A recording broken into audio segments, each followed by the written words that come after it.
Gustong-gusto ko na hong gumawa ng ano. Sinisimulan ko na at talagang gusto ko na itong paglaya ko ay maging legendary. The lyrics was... Kung naging legend tayo no, at naging hero, I want to do more. Yes. Kasi yung karangalan tatanggapin ko, karangalan yun ng mga taong nanatili sa tabi ko. Siguro dun sa mga basher ko, sa mga kaaway natin, hindi naman kaaway, silang maituturing. May mga ganyan lang talagang tao na may mga tao lang talaga na ganyan na pinagkakitaan na nila yung manakit ng kapwa. Actually, matatalino sila. Dong. Yes. Actually. Nakakasipag sila eh. Hindi, actually, yung mga basher natin, mga basher ko, lalo na ako, actually, matatalino sila. Magagaling mag-isip. Magagaling magsinungaling. Alam mo yun? Magagaling gumawa ng istorya. At napakasisipag nila. Ay, biruin mo sa araw-araw Pag live ko at araw at gabi, di ba? Ako'y nagla-live, ako'y nagpo-post. Pag-post ko sa umaga, nag-live ako sa hapon o sa tanghali. Pag akyat ko pa sa gabi, nandun sila lagi. Nagets mo? Actually, magagaling kayo. Shoutout ko lang to ha. Jingjing Toledo Marcos Reyes. Okay, shout out. Recognize. Actually, magagaling kayo. Hindi ko masasabing walang personalan. Una, hindi ko naman sila nakilala ng personal. So, maaaring trabaho lang talaga. Pero alam nyo ba na yung kagalingan nyo, kung idadivert nyo yan, na may magawa kayong mabuti sa iba, mas pagpapalain kayo.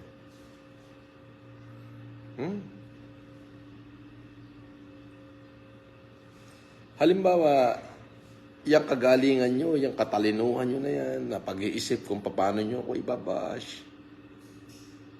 Ano kaya magtulungan tayo na tumulong sa kapwa? Or else, kahit di na tayo magtulungan, kung ayaw nyo akong tulungan, I mean, kayo na lang. Yan talino yung inuubos para pabagsakin ako, which is hindi mangyayari yon. Ay gamitin nyo kaya yan sa mabuti. Di ba? Yung tipong magsama-sama kayo at tularan nyo yung ginagawa ko. Parang, di ba? Halimbawa, kayo, sabihin natin 10 kayong basher. Yung ipang-load nyo para ibasa ko, yung katalinuhan nyo, gagamitin ngayon natin para may mangyari sa ating lipunan. Okay, Lenny Malete, Valenzuela. Okay, gagamitin natin sa ating lipunan na may matulungan tayong kahit isang mamamayan. Elsa Valenzuela, okay, recognize. Ay, di ba't mas maganda? Oh, alam nyo, hinahangaan ko yung kagalingan nyo. Hinahangaan ko yung kasipagan nyo. Kaya lang medyo sa mali napupunta. Diba?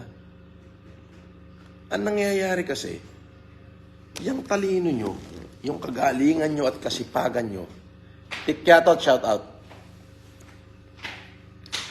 ay ginagamit nyo lang para asarin ako. At kung gagamitin nyo yan para pabagsakin ako, hindi yun mangyayari. Oo, ang dami nyong kalaman, taong bayan. Hindi mangyayari yun. Kaya ako'y hanga sa inyo eh. Nahangaan ko yung kasipagan nyo, yung katalinuhan nyo, yung kagalingan nyo. Sa totoo lang, mano kayang magsama-sama kayo at yung katalinuhan nyo, gamitin nyo para sa ikabubuti ng hindi man ang lipunan, ngunit ng kahit isang maliit na tao na bahagi ng ating lipunan. Aba, may masasabi kayong may nagawa kayong magaling. Kahit isa lang yan, 10 kayo, isa lang ang matulungan nyo. May masasabi kayong nagawang magaling. Ngayon, kung mananatili kayo dyan sa ganyang gawain nyo, abay, nasa sa inyo yan. Kaya lang ang tanong, may naniniwala pa ba sa inyo? Yun ang tanong. O maaaring kayo-kayo na lang ang nag-uululan dyan. Diba? Kasi dito, tanggapin na natin, di nyo ako kayang talunin eh. Tanggapin na natin yung katotohanan, hindi nyo ako kaya.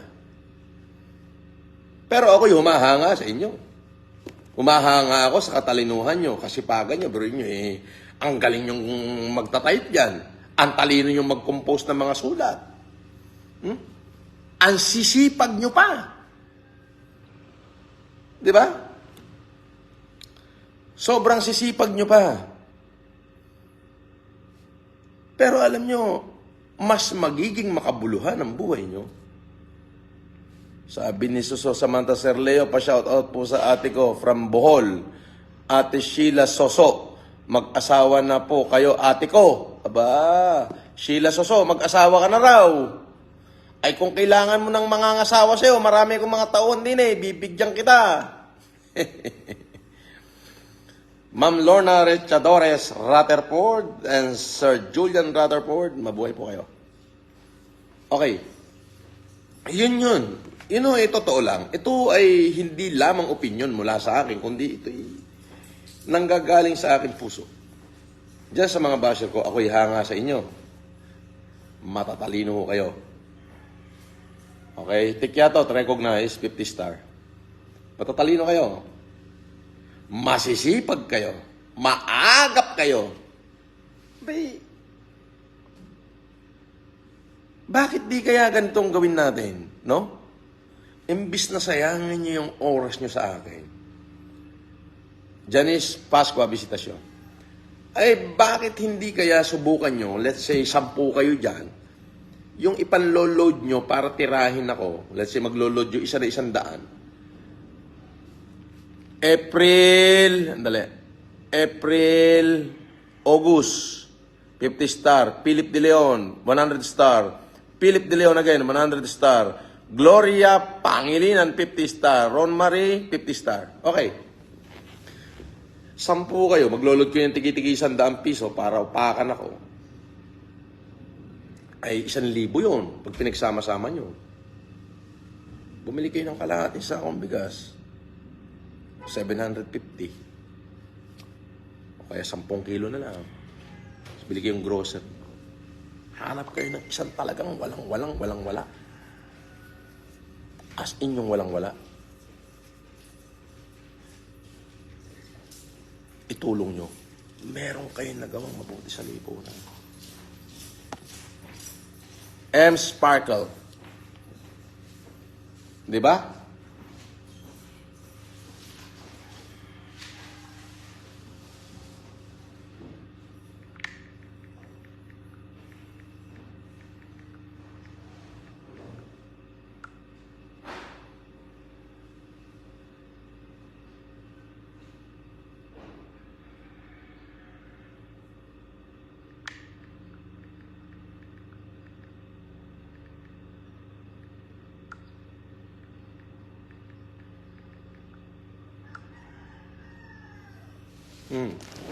Hindi, yun ay totoo yung sinasabi ko na yun.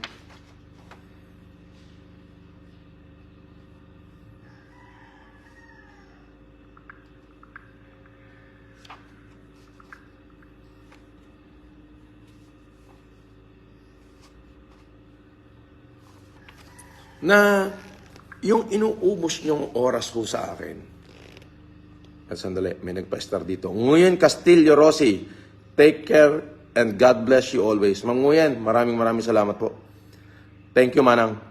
Manang Rossi. Nguyan. Naimbag nga aldaw kanya yun.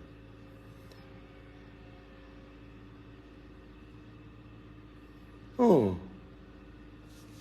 Yun yung sinasabi ko na matatalino kayo, magagaling kayo, maagap kayo. Okay? Bay, kung ginagamit kaya natin sa kabutihan yan, ano sa tingin nyo? Kasi kung uubusin nyo yung oras nyo sa akin,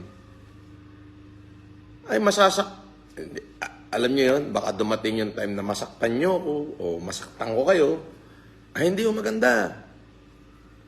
Hindi ho ba? Ay magkakasakitan ho tayo, hindi ho maganda yun. Now, the very essence of this message is to cry out for the righteousness left in you.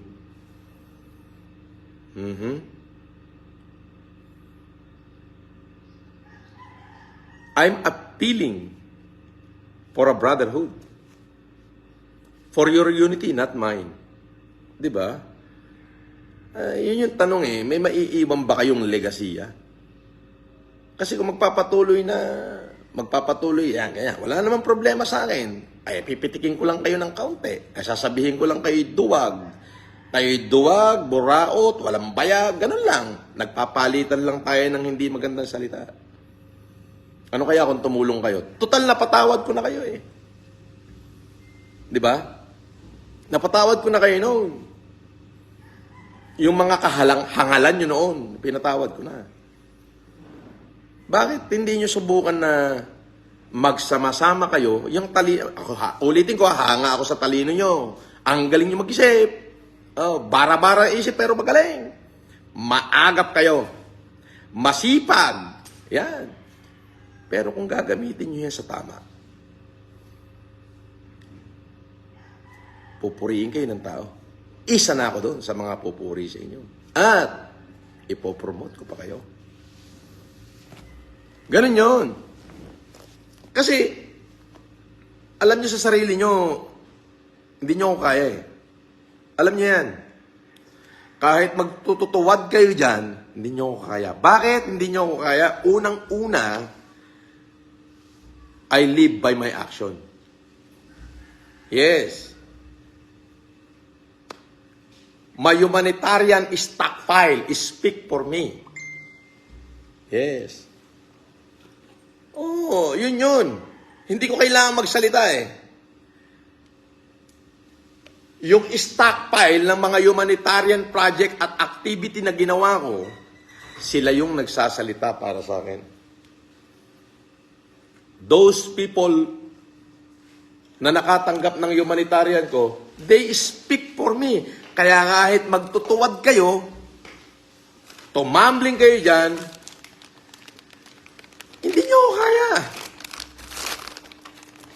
Yun ang totoo nun. Russell Campanya. Kaya ka na naman ha. Nagpalipad si Russell ng star, 2,500. Wow. Russell? May gagawin ka ba ngayon, Russell? Maganda ka kaya? Kung lang gagawin to, di sama na sa meeting. Euros Cup hanggang 28 weeks po sa pasok. Man lang sa Ano na? Euros Cup. Pwede naman tayo sumali. Ang gawin mo. Ha? Ito dyan. Ano ba yung golf club ko? Diyan. Ba? Maganda ka, Russell.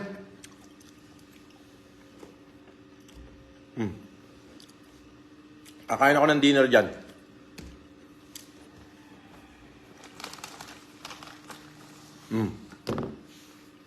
Yun yung sinasabi ko. Kasi,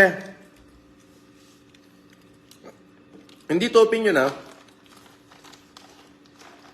Naawa ko sa inyo. Kung ang hangad nyo yung maasar ako, hindi. Mas maaasar kayo kapag binanatan ko kayo pabalik. Wala ko iba sasabihin, kundi para kang asong galise na naglalakad sa kalsada na dinidilaan mo yung sarili mong suka. Ganun lang, maasar ka na. Sabihin ko lang sa'yo na wala kang bayag, duwag ka. O, kung talaga matapang ka, mag-live ka ng katulad ko at sabihin mo yung ang mga pinagsasabi mo dyan sa comment section, hindi nagpapalit-palit ka ng pangalan. Naparapan. Di ba? So, hindi nyo ako kaya. Alam nyo yan sa sarili nyo, kahit magsama-sama kayong lahat, hindi nyo ako kaya. Bakit? Nakakulong na nga ako, tumutulong pa ako eh. Nakakulong na nga ako. Ako unang tumulong sa Cagayan nung binaha.